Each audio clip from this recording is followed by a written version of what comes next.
ምክንያቱም በጣም አስጨናቂ ጊዜ ላይ ስላለን። ግን ቤተክርስቲያን ስንመጡ እግዚአብሔር በረዳን መጠን ቦስት ልናረጋችሁ እንፈልጋለን። አይዟችሁ ይሄ ችግር ያልፋል። ፐርማነንት ፕሮብለም የለም፣ ፐርማነንት ቻሌንጅ የለም፣ ፐርማነንት ለቅሶ የለም፣ ቋሚ ችግር፣ ቋሚ ለቅሶ፣ ቋሚ መከራ የለም፣ ያልፋል። ዳዊት ሲናገር መከራዬን እንደ ፈሳሽ ውሃ ምን አሉ ይላል አሳለፈው። እስቲ ወንዝ ጋር ሄዱና ተራመዱ። እስቲ ግራግራችሁ የረገጠውን ቀኝ እግራችሁ አይረግጥም ምን ይላል? ያልፋል።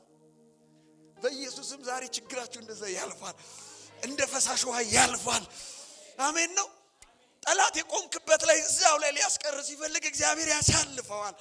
አሜን ነው ወይ? በእውነት ያሳልፈዋል። ይችላል ጌታ።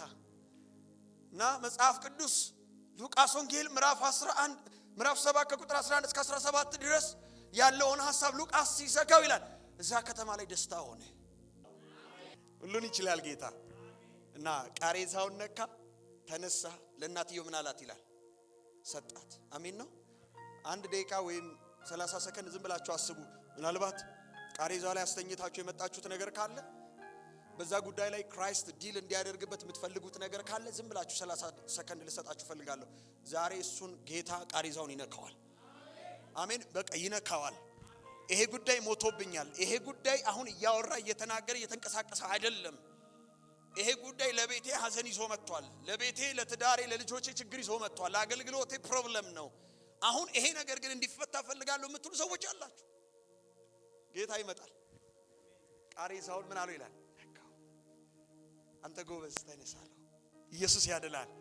የኔና ያንተ ጌታ ብቻ ነው እኮ አይደል? ደካማውን ምን ቢል አንተ ጎበዝ፣ የሞተውን በህይወት የሚጠራ የታመመውን ተፈውሰሃል የሚል የኔና የናንተ ጌታ ብቻ ነው ያለው። ክብር ሁሉ ለሱ ይሁን። ሃሌሉያ።